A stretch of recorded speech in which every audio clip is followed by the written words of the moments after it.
கல்வி பறிக்கும் பாஜகவின் புல்டோசர். பாஜக ஆட்சியில் இருக்கும் மத்திய பிரதேசத்தின் பெத்துல் மாவட்டத்தில் பழங்குடி குழந்தைகள் படிக்கவென சொந்த பணம் 20 லட்சம் ரூபாய் செலவழித்து அப்துல் நயீம் என்பவர் உரிய அனுமதியுடன் கட்டிய ஒரு பள்ளியை மாவட்ட நிர்வாகம் இடித்திருக்கிறது.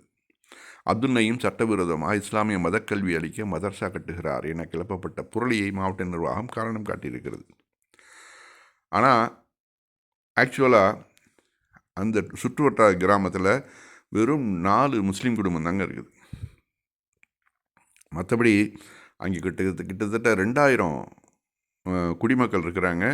அவர்கள் அத்தனை பேருமே பழங்குடியின மக்கள். இவரும் ஒரு கால் பழங்குடியிலேருந்து கன்வெர்ட் ஆகிருக்கலாம், சொல்ல முடியாது, ஏன்னா அந்த ஊர்லேயே இருக்கிறதுனால. இப்போது நிர்வாகம் என்ன பண்ணுதுனாக்க, இது முஸ்லீம் இது மாதிரி பள்ளிக்கூடம் திறந்தாக்க பின்னாடி அது மத மாற்றத்துக்கு அதை யூஸ் பண்ணுவார் அப்படிங்கிற ஒரு காரணத்துக்காக நிர்வாகம் அனுமதி மறுக்குது. அடுத்தாப்புல இவங்க போயிட்டு அடுத்தடுத்த அரசு அதிகாரிகள் போய் பார்க்குறாங்க.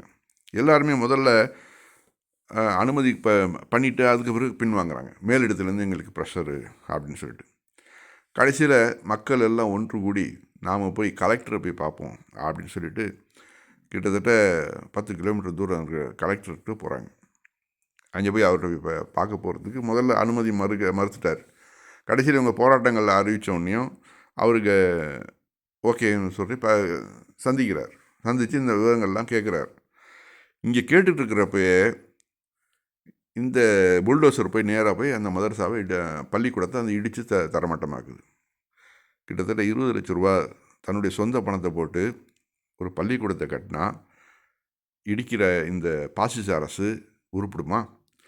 மக்களுக்கு கல்வி கொடுக்கக்கூடாது, பழங்குடி மக்கள் கல்வி பெற்றுவிடக்கூடாதுங்கிறதுல எவ்வளோ கவனமாக இருக்கிறாங்க பாருங்கள். கிட்டத்தட்ட 2000 இந்துக்கள் பாதிக்கப்படுறாங்க. இங்கே 3 குடும்பம் தான் இருக்குது. இந்த முஸ்லீம் குடும்பம்னு பார்த்தா 3 குடும்பம் தான் இருக்குது. இது தன்னுடைய மக்கள் கல்வி பெறட்டோங்கிறதுக்காக இவர் தன்னுடைய சொந்த காசு, கவர்மெண்ட் கூட கொடுக்கல, தன்னுடைய சொந்த காசை போட்டு 20 லட்சம் ரூபாய் செலவு பண்ணி ஒரு பில்டிங்கை கட்டியிருக்கிறாரு. அதை போய் நீ இடித்து தரமட்டமாக்குறிய. இந்த எவ்வளோ பெரிய, அதாவது குலக்கல்வி திட்டம். இந்த மக்கள் பிராமணர்கள் தவிர வேறு யாரும் படித்து முன்னுக்கு வந்துடக்கூடாது. பார்ப்பனர்களுக்காக கொடுக்கப்பட்டது தான் கல்வி. மற்ற இனங்கள் எல்லாம் கை நாட்டுகளாக தான் இருக்கணும், எங்களுக்கு அடிமை சேவகம் செஞ்சுக்கிட்டு தான் இருக்கணும். இதுதான் இந்து ராஷ்டிரா அப்படிங்கிறாங்க பாசிசவாதிகள்.